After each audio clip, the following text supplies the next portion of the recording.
Et si on partait dans le monde de l'animation, mais qui n'est pas réservé que aux enfants? Parce qu'on a souvent tendance à dire que l'animation c'est que pour les petits. Eh ben pas du tout, et on va le voir ici.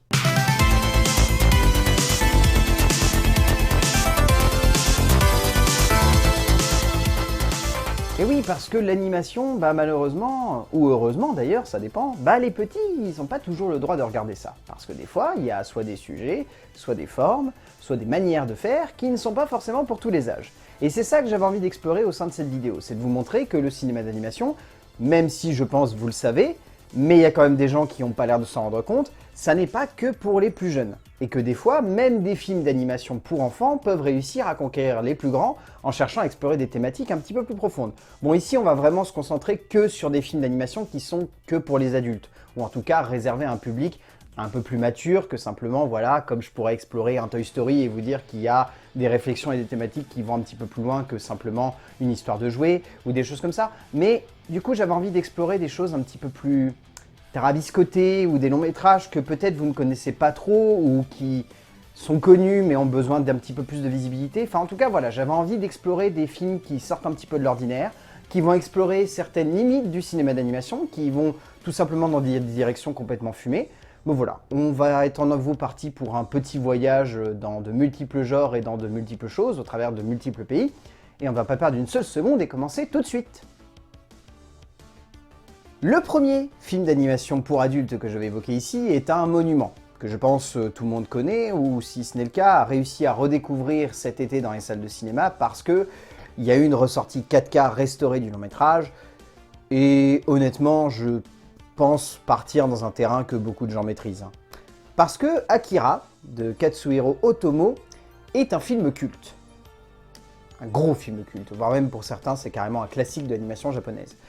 L'histoire, c'est celle de Tetsuo, en fait, qui est un jeune adolescent qui a eu une enfance difficile parce qu'on a pas mal trifouillé son petit corps pour essayer d'explorer des capacités psychiques qui seraient présentes en chacun de nous. Et on va suivre du coup son histoire. C'est assez simple en soi, mais vraiment c'est considéré comme un immense monument du cinéma d'animation japonais, et à juste titre en fait, parce que Akira a non seulement révolutionné les techniques d'animation de l'époque, mais au-delà de ça, c'est imposé comme une histoire extrêmement forte, extrêmement juste, d'une immense complexité, et qui a inspiré beaucoup d'auteurs aujourd'hui. C'est pas pour rien qu'il y a je ne sais combien de réalisateurs qui n'arrêtent pas de se succéder depuis quasiment 10 ans pour mettre en scène un remake américain de Akira. Et ils n'arrêtent pas de se succéder pour la simple et bonne raison que c'est un casse-tête, parce que Katsuhiro Otomo, lorsqu'il a fait le film, en 88, c'était démentiel en fait. Et quand vous vous dites qu'en plus le film a mis, je crois, entre 3 et 4 ans à débarquer dans les salles françaises, c'est bien qu'à la base c'était très compliqué de réussir à rendre le film accessible. Parce qu'en soi, le film est très compliqué. Il est dense, il a une structure dramatique qui est extrêmement touffue en termes de thématique et en termes de réflexion. Et au-delà de ça, c'est un film qui visuellement en impose et se pose dès les premières minutes comme étant une énorme claque. Je veux dire, cette explosion, dès le début, ça met une espèce d'ambiance qui fait un peu froid dans le dos. Et puis ensuite, on débarque dans cette ville, on a cette course de moto, enfin voilà, on a une vraie ambiance qui se construit dès les premières minutes, et c'est ça en fait qui rend Akira fort. Et c'est ça qui fait qu'aussi, par le biais de sa violence également, mais de cette ambiance, c'est un film qui n'est pas à mettre entre toutes les mains, parce que honnêtement, vous mettez un enfant là-dedans, déjà, il va se sentir perdu dès les premières minutes parce qu'il va rien comprendre, il va être traumatisé par cette explosion dès le début, et puis ensuite, il va se dire, mais dis donc, pourquoi ils arrêtent pas de saigner, et pourquoi c'est aussi violent, et pourquoi les personnages, ils se font mal, etc. Donc clairement, Akira, ce n'est pas un film d'animation pour les enfants. Mais ça n'en reste pas moins un immense morceau d'animation qu'il faut voir ou avoir vu au moins une fois.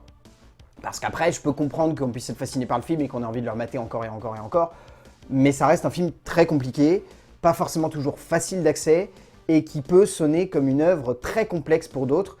Donc voilà, c'est à mettre entre des mains expérimentées aussi de cinéphiles ou d'amateurs de cinéma d'animation, parce que ça reste compliqué comme film. Le deuxième film d'animation dont je vais vous parler est également un film d'animation japonais. Parce que ce sont des rois dans l'animation pour adultes, clairement. C'est fait par un metteur en scène qui malheureusement est décédé trop vite, mais qui n'a pas pu s'empêcher quand même de laisser au 7e art un paquet assez impressionnant de longs métrages devenus cultes, dont celui dont je vais vous parler aujourd'hui, qui est peut-être un de ses moins connus, qui se nomme Millennium Actress, réalisé par Satoshi Kon. L'histoire, elle est extrêmement simple, c'est celle d'un journaliste et d'un cadreur qui vont interviewer une actrice. Et le journaliste a un cadeau pour cette actrice, une clé. Et on va découvrir ce que cette clé va ramener comme souvenir à cette actrice, etc. Enfin voilà, vous vous doutez bien que c'est pas juste une histoire de interview, clé, point. Il y a bien plus que ça.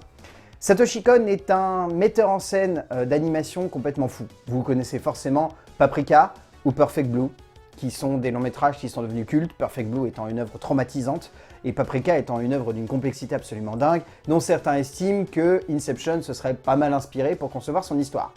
Ce que je peux totalement concevoir parce que c'est clairement le cas. Mais en tout cas, Millennium Actress, pour moi, c'est l'un des films de Satoshi Kon qui est le moins connu, parce que, on pense pas forcément à ce long métrage, qui plus est, en France, ça n'est que tout dernièrement qu'il a réussi à avoir une vraie exploitation, parce que sinon, il n'avait jamais réussi à passer dans les salles françaises. Et je crois que c'est que l'année dernière qu'il a vraiment réussi à débarquer dans les salles, et Dieu sait que ça faisait du bien de pouvoir voir ce long métrage en salle, parce que vraiment, il est monumental, il est passionnant, il est galvanisant, et il dégage une énergie que on retrouve que dans le cinéma de Satoshi Kon. Ceux qui connaissent Satoshi Kon savent que dans ses longs métrages, il y a une ambiance particulière, une manière de rythmer les histoires qui est atypique, de jouer avec des personnages qui sont souvent en dehors du temps, qui ont quelque chose d'un peu surréaliste. Et là, c'est assez extraordinaire parce qu'en plus, il se sert de ce cadreur et de ce journaliste comme d'un élément qui traverse les souvenirs de cette actrice. Pas uniquement comme des personnages qui vont l'écouter raconter une histoire, point barre. Ils vont vraiment voyager au travers de ses souvenirs. Et cette manière de raconter une histoire qui peut sonner comme très simple rend son récit particulièrement passionnant et en fait on se laisse entraîner très rapidement par ce qui arrive à ces personnages. Et c'est ça en fait qui me plaît dans Millennium Actress, c'est que c'est pas juste un film qui se voudrait comme racontant une petite histoire plus ou moins intéressante, avec des personnages plus ou moins attachants, c'est un film qui arrive à rendre quelque chose de simple, complexe, sans le complexifier. Qui arrive à lui donner une profondeur, une intensité, une justesse, sans pour autant avoir l'impression d'être perdu. On peut être perdu si on ne fait pas attention, mais Satoshi Kon a toujours la justesse d'esprit de nous ramener au sein de son histoire de manière intelligente pour faire en sorte qu'on puisse à nouveau rentrer dedans sans se sentir perdu. Et c'est ça en fait que je trouve fort. Millennium Actress, c'est une histoire mais merveilleuse qui nous fait tirer une grosse larmichette lorsqu'on arrive à la fin, parce que vraiment on se dit que explorer avec autant de justesse un parcours qui peut sonner aussi simple, c'est peut-être ça qui fait la grandeur d'un auteur de cinéma. Et Satoshi Kon, au-delà de Millennium Actress, je veux vraiment vous conseiller de vous plonger dans la filmographie de ce metteur en scène parce que franchement, son cinéma est extraordinaire. Et il nous a malheureusement quitté beaucoup trop tôt. Mais ouais, regardez Millennium Actress dans ses films, c'est le moins connu et c'est pourtant un de ceux qui est le plus intéressant et le plus généreux en termes d'histoire. Le troisième long métrage dont je vais vous parler est un film que le cinéma américain a détesté lorsqu'il est sorti, mais qui est devenu une œuvre culte. Parce qu'à la base, c'était une série culte que tout le monde connaît et qui encore aujourd'hui continue de faire rire beaucoup de personnes, même si elle a un peu perdu de sa sève satirique et comique. Mais lorsqu'en 99, Trey Parker et Matt Stone se sont dit « Hey, South Park, c'est bien en série. Faisons un film et on va faire une histoire complètement pétée. » Et ben ça a donné South Park le film, qui est complètement déglingos. Et même le mot déglingos, je sais que c'est ringard, mais c'est complètement déglingos. L'histoire, c'est celle de Kenny, Stan, Cartman et Kyle, qui vont en fait aller voir le nouveau film de Peter et Steven, interdit aux enfants. Et après, il va se passer beaucoup de choses. Alors clairement, c'est pas un film que je peux défendre par rapport à sa structure, parce qu'en termes de structure et d'histoire, c'est vraiment un film qui épouse au millimètre près la structure des épisodes de South Park. C'est juste qu'en termes d'animation, c'est délirant parce qu'il y a le style de Trey Parker et Matt Stone. Et ça fonctionne du feu de Dieu ici. Il y a ce côté, on va mélanger les genres, il y a de la comédie musicale, il y a de l'horreur, il y a de la comédie, enfin, il y a de tout en fait dans South Park le film. C'est assez hallucinant, mais c'est maîtrisé du feu de Dieu. C'est satirique et c'est comique à en crever. Je veux dire, à partir du moment où Satan a des relations sexuelles avec Saddam Hussein, comment dire, voilà quoi. On est sur ce genre de délire. Et au-delà de ça, c'est vraiment une histoire qui arrive à mêler des sujets de société au sein d'une œuvre qui est complètement fumée parce que ça raconte l'histoire quand même de la mère d'un des personnages qui décide de faire en sorte que l'État américain se militarise contre le Canada parce qu'elle estime que Peter et Steven, ils ont ils ont poussé les jeunes à devenir des rebelles en pétant et en disant des gros mots. Enfin, c'est surréaliste, mais ce film est purement et simplement jouissif à regarder. J'ai conscience que c'est pas l'un des films les plus intelligents du monde, ça n'est clairement pas la visée principale de Trey Parker et Matt Stone, mais on se tape tellement des barres devant et c'est pas fait pour les enfants par contre. Alors clairement, si vous vous dites non mais ça va, South Park, c'est un peu irrévérencieux et tout, je n'irai pas jusque-là. C'est quand même pas pour les enfants, parce que je pense que les enfants, sinon, ils vont se poser des questions qu'ils n'ont peut-être pas forcément besoin de se poser à cet âge-là.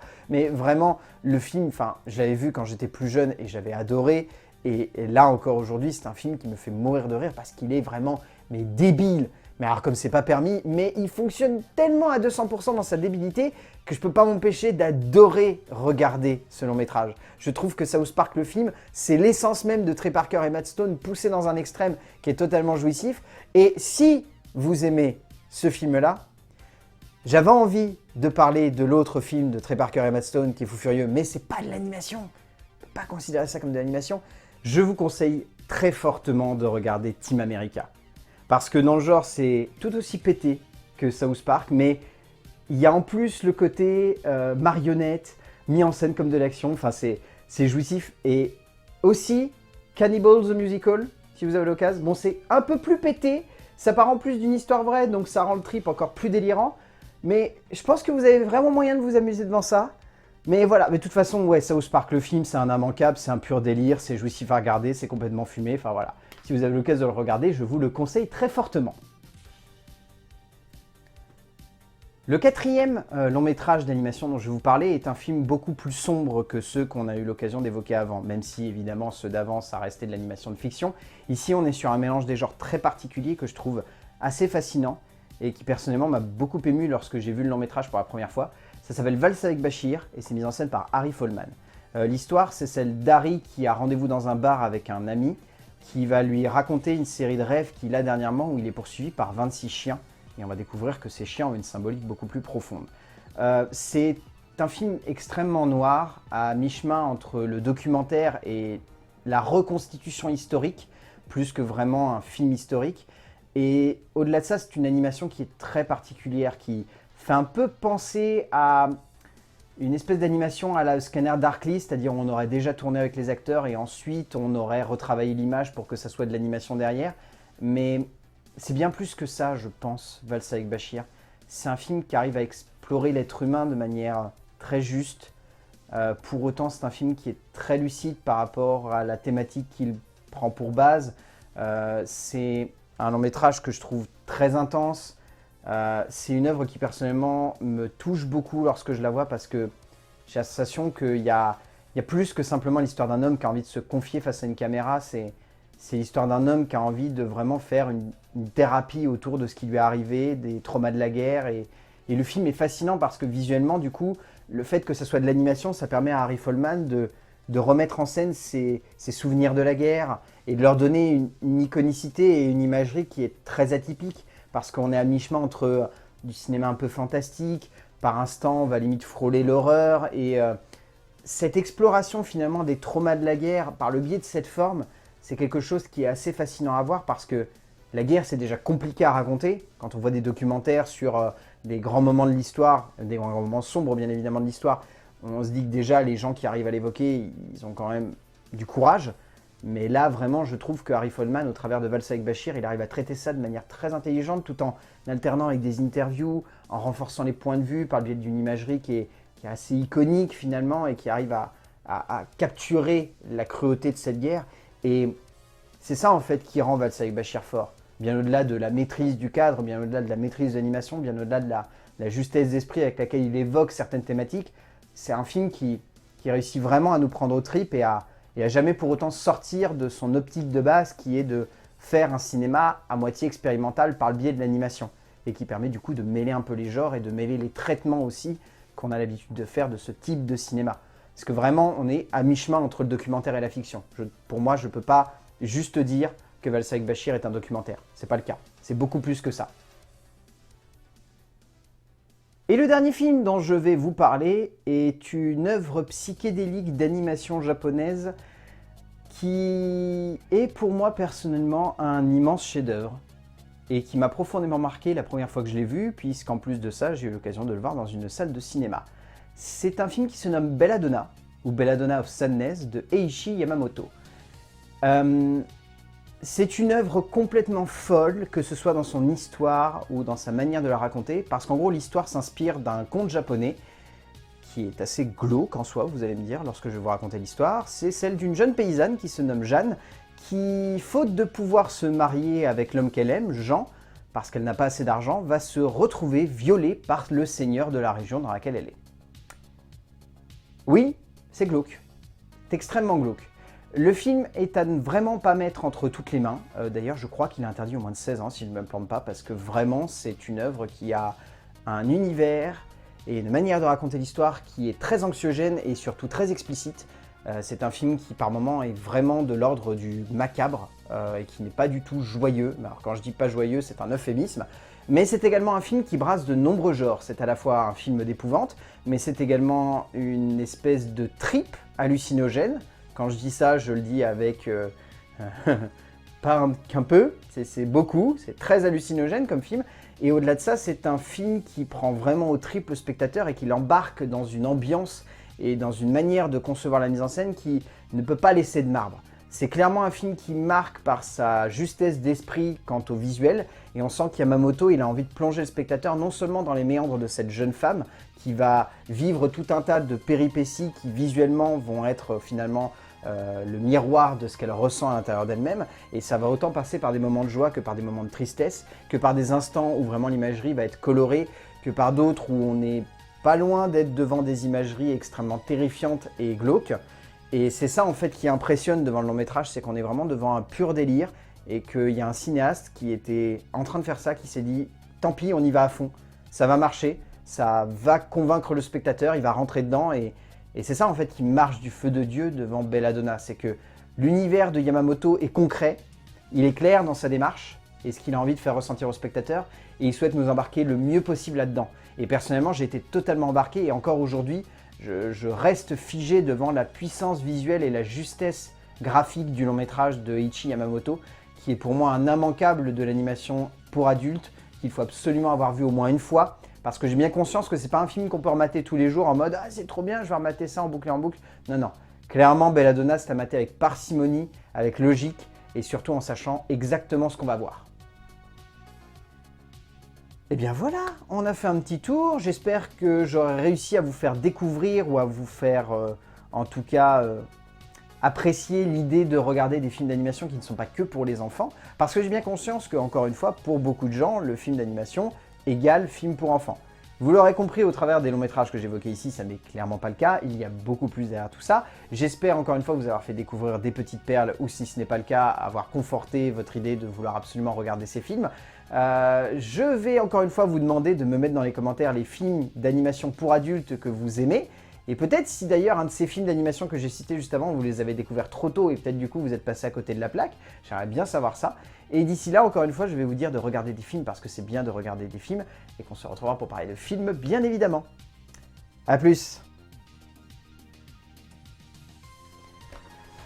Bon, et encore une fois, Team America, à voir absolument juste pour le délire et pour les séquences de vomi qui sont extraordinaires. Et mater la filmo de Satoshi Kon, il y a bien plus que Million Actress à regarder. C'est magique.